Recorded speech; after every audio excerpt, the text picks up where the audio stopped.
The Cock 45. Are these pretty rounds or what? Some of you probably recognize them as 303 Brit rounds, which is what I should be putting in a Mark III SMLE Mark III, right? Holds 10 of those rascals. One of the most classic bolt guns you can imagine. There's 10 rounds in that magazine, in that bolt gun. Yes, this is it. You can see it is the short rifle. It's the short SMLE, the Mark III Star, which we'll talk about. And you see the crown there and everything. This is an old gun, 1917. Found it at a gun show in Kentucky. I got to quit making fun of Kentucky. They have some cool guns up there. And I was really glad to find it. It is an interesting old firearm. It's not necessarily beautiful. It shows wear. It shows use. It ought to. There's no telling how many battles or wars this thing was used in since 1917. This is the Mark III, the classic Mark III Lee Enfield that was used in World War I, World War II, Korea, I mean, all kinds of places, okay? This is it. There are a lot of variations of the Lee Enfields, all right? I've got 3 of them. And I mean, you could write 100 books on them, all right? So if you want to study up and learn more about it, I recommend you do that.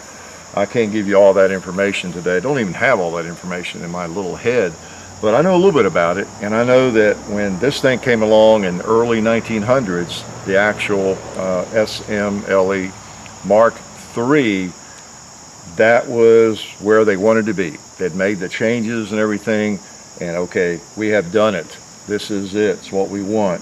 It has the features that seem to be the smartest, and it was in use for a long time, up into the 50s, late 50s, and well, it's still being used, but as far as just used extensively, you know, from around the 1890s up until the late 1950s, okay, and continual use. So amazing around the world. So this is a pretty cool old gun. I'm going to take a couple of shots with it.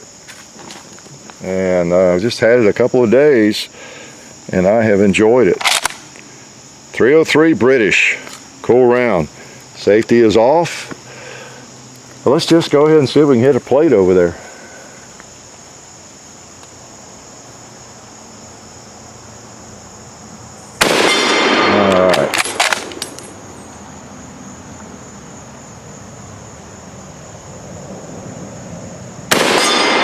Nice. Let's take it down really low before we reload it, okay?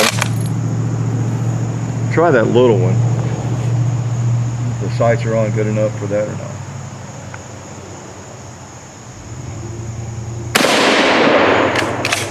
Oh, need to do it down here.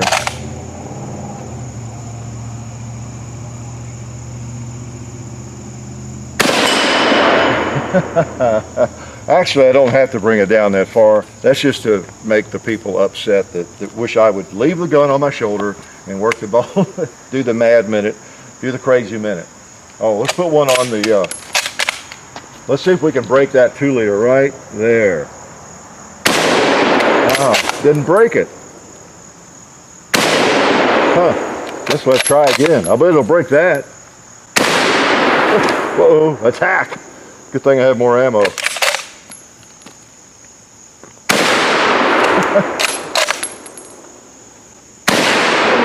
Wow, 303 is a powerful cartridge.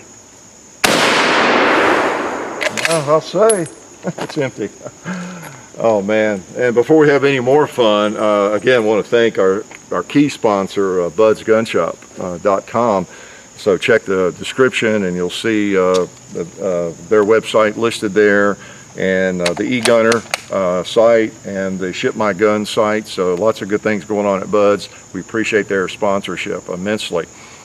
And there, well, the home base is in Kentucky. But yeah, I got to quit making fun of Kentucky because I found this rifle up there at a gun show. Where were we, John? Louisville. Yeah, in Louisville. So pretty neat. Now, some of you might think, wow, it looks like a piece of junk. Well, I don't know if it's a cosmoline or just the oil that has, you know, you see a lot of them like this where the wood is dark. but that's okay. I probably shouldn't refinish it. Probably should just keep it like it is. But that's what this is. It is the SMLE Mark III. They didn't really call it go to the designation #1 Mark III until I think about 1926. So this is actually 1917 where it was just the Mark III. Okay, SMLE, you see that all the time. If you're new to firearms or you're not familiar with these British firearms, the SMLE stands for, get ready, Short Magazine Lee Enfield. Okay, James Lee designed the bolt in action, and it's made in Enfield, which is north of London. A lot of fine weapons made at the Enfield location there, the Royal Small Arms Factory, going back to the Brown Bess even. And then what else? Short Magazine. Short does not modify magazine in the Short Magazine Lee Enfield. Okay, kind of an acronym there, SMLE. It modifies rifle. It's just a short rifle. Okay, they're not talking about the magazine being short. They started out in the 1890s, 1880s actually, the late 1880s, developing this thing. And it went through a lot of different variations, which I won't go into, even what I know, I wouldn't have time for, but it went through various formats, and it started as a black powder cartridge, the 303 British, and it was the Lee Medford early on, and had a magazine. I think it was a single stack, and the rifling was designed and the cartridge by Medford, and so it was designed for black powder. It was a more shallow rifling, and that's one of the things as we got into the smokeless era that they modified, because when they went with smokeless powder in this cartridge, the rifling wouldn't hold up to it, and so they changed that and changed the cartridge a little bit and went to smokeless, and then became the Lee Enfield. Okay, we're talking 1890s there. And they went through a few different variations of that, the Mark I, Mark II, and then in 1905, 1907, I think is when it was adopted. But in early 1900s, 1904 and 5 is when I think they were developing. About the same time the .03 Springfield, was adopted.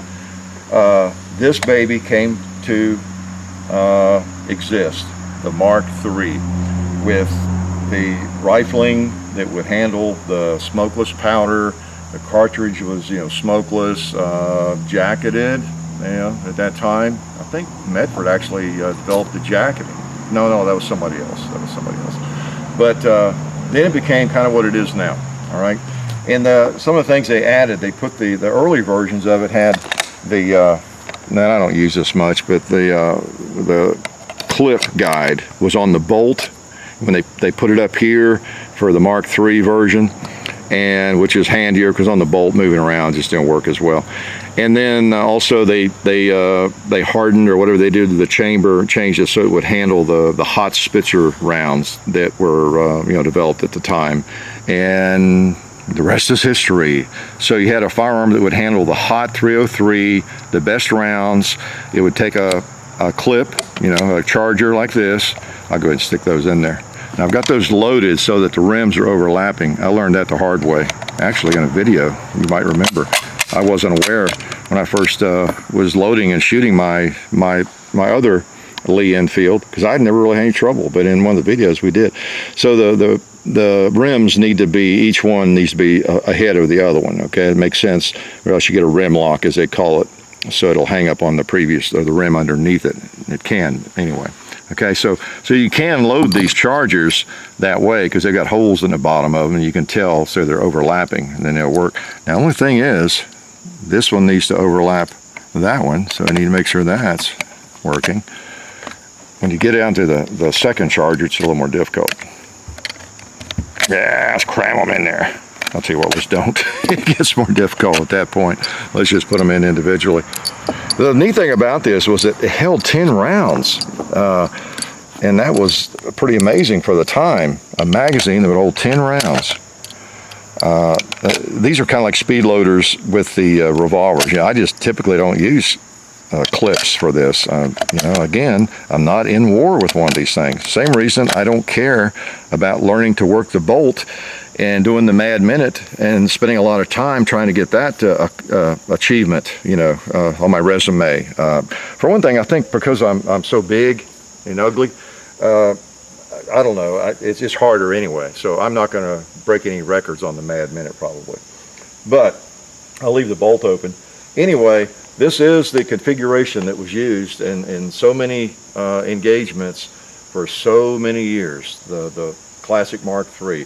And if you're like me, you probably have been confused at some point about the Lee Enfields. You'll be at a gun show or gun shop, you'll see this one, and oh, there's a number 2 Mark 12, a Mark I, and wow, I need a guide to straighten it all out for me. And but when you get right down to it, the Mark III, the number 1 Mark III, was the one that was manufactured in the biggest numbers, I guess, and used by the most troops. And you see back here, you've got a little place for your, we got the bolt open for your oil or whatever, and I don't think there's anything back there probably. Whoop, looks like there is. What is that? A cigar. Macanudo, wouldn't you know it? Wouldn't you know it? English people, I tell you. Okay, let's take a couple shots with it. The 303 Brit, what a classic. There's your safety right there. You pull that back down there in that little notch and nothing will happen. So it's a pretty handy spot, and you just push it forward. I like the way that operates, okay? Now you could, if you really needed to, you could pull the trigger and lower I'll do that. I'll point it down range and say I decide not to shoot. Let's take it off safe, or that won't work. Let's say I decide I wasn't going to shoot. Let it down easy. There we go. Now it won't shoot. Now I could cock it again just by pulling that back and fire it though, if I want to, and do a little pot smoking. Yeah.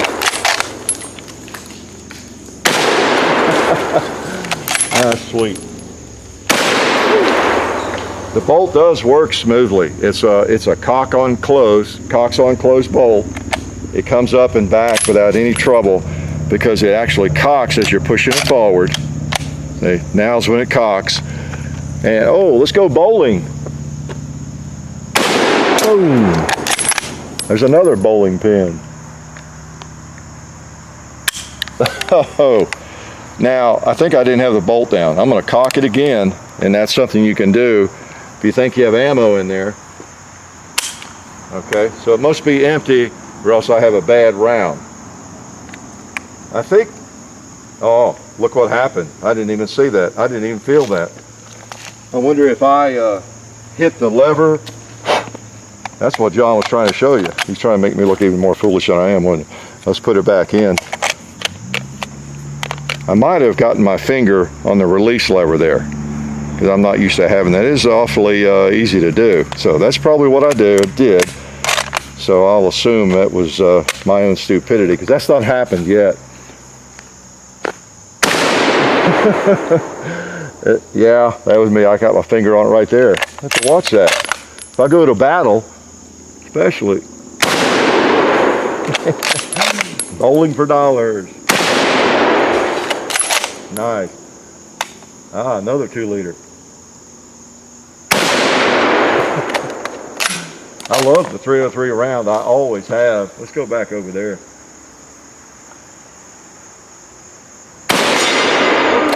Nice ring to it.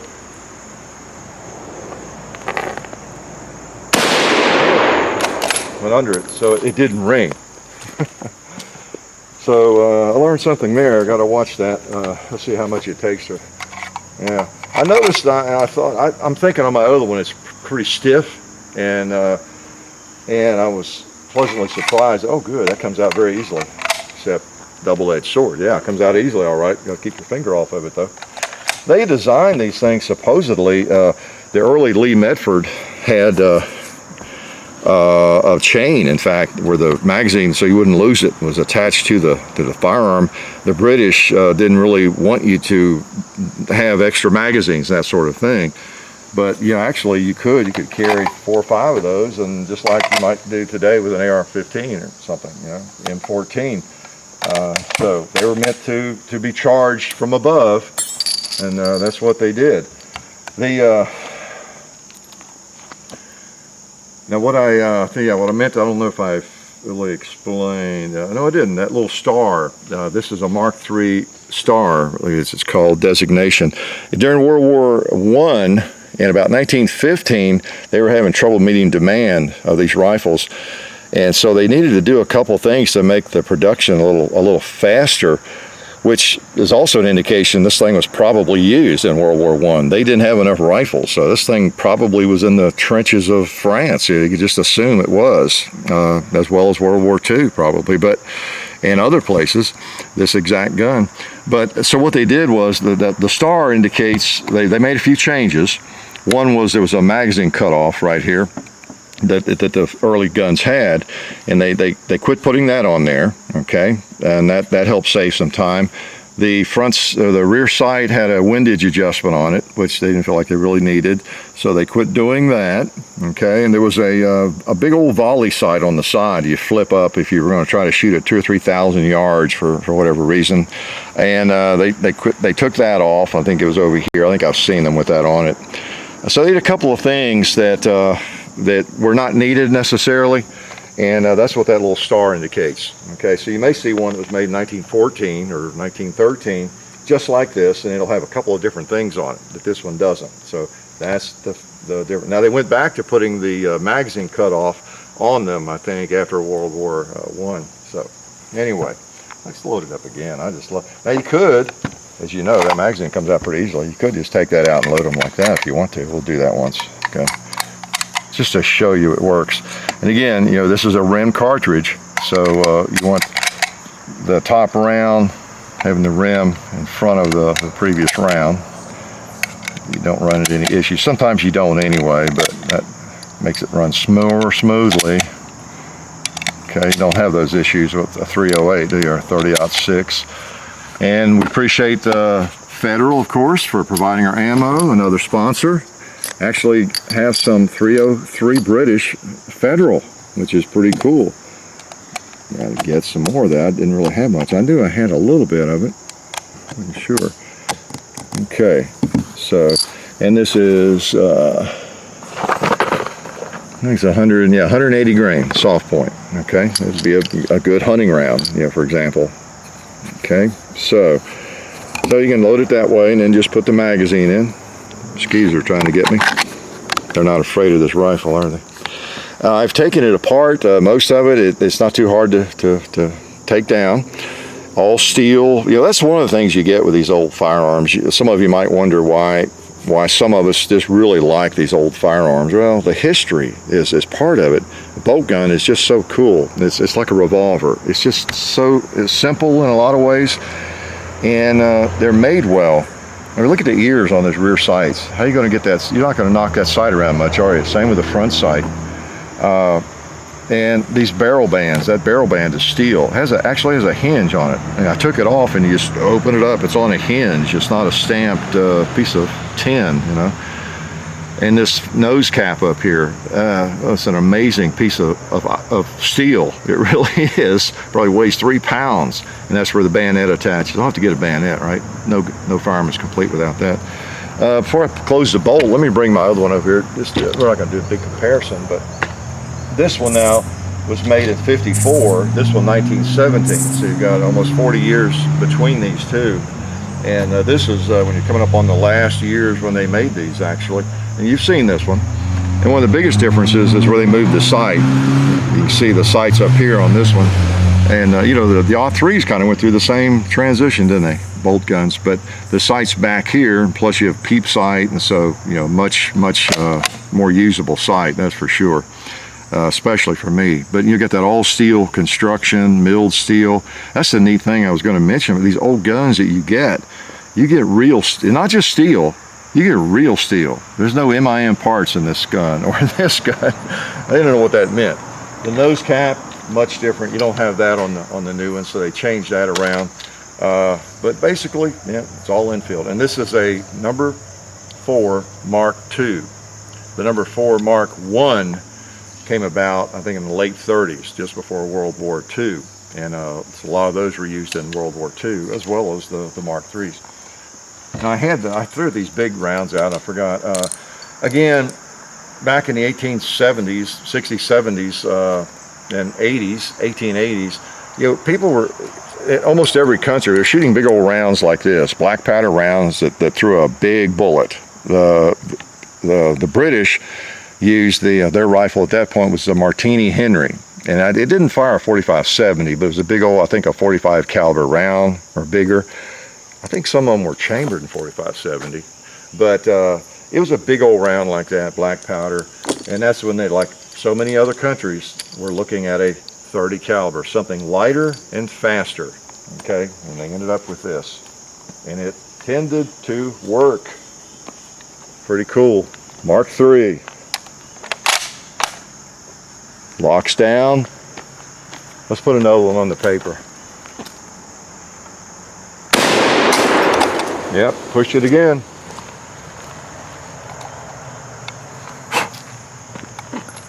I guess I did. I'll have to keep an eye on that, make sure that's me. Make sure it's me being careless. I'll make sure I keep my hand off of it and see if it does it again. Ah, cinder block over there.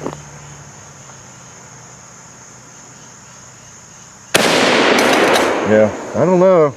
I guess I might have touched it, but it didn't feel like it. I may have to get a gunsmith, tighten that up for me.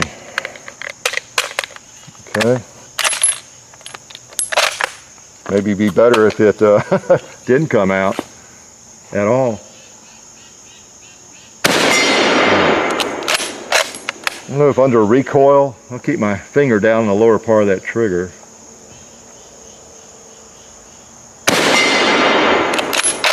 If under recoil I'm doing that, oh, I was shooting at the cinder block, wasn't it?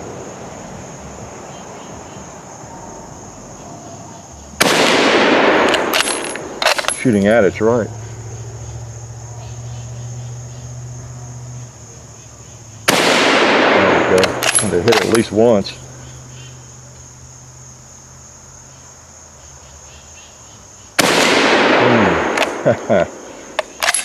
Yeah, I think under recoil I was getting my finger up against that, so okay, I may have to have that looked at, okay, because I'd hate to be in battle and be dropping my magazine, especially when I don't have a spare.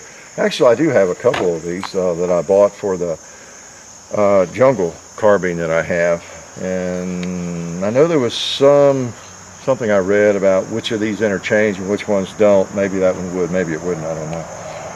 But cool gun if you keep the magazine in the thing. And again, short SMLE, short magazine, Lee Enfield.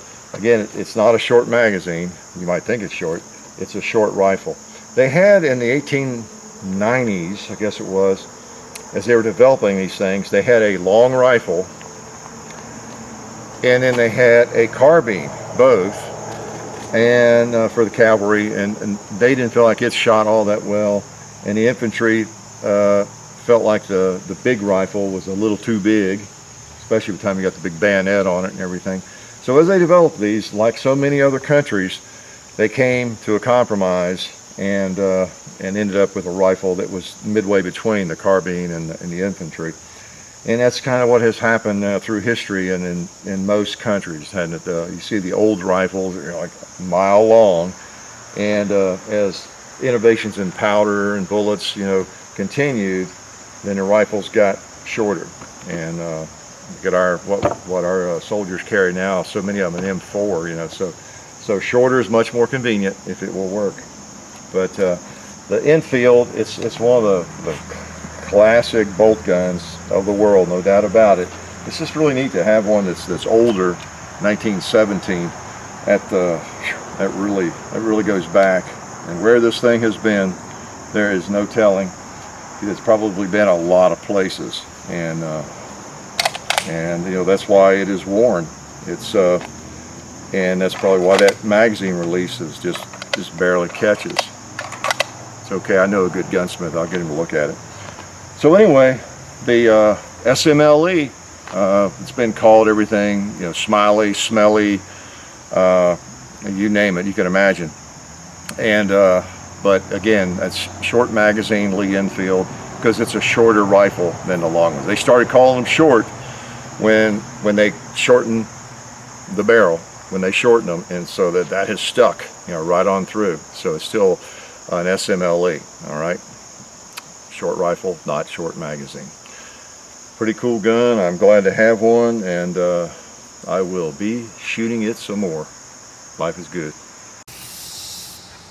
We'd like to thank one of our sponsors, SDI, the Sonoran Desert Institute. SDI has fully accredited distance learning programs where you can get certified in gunsmithing or even an associate's degree in firearms technology. Of course, the study includes hands-on experience, which is important, of course. So check it out. Go to sdi.edu or just click on the link in the description. Okay? And also, we'd like to remind you to check out the Hickok 45 Facebook page and the Hickok 45 and Son channel and its Facebook page, as well as Gun Culture Radio on iTunes. Now remember all this, because I'm coming to your house randomly over the next year or two to give you a quiz on it, okay? Thank you.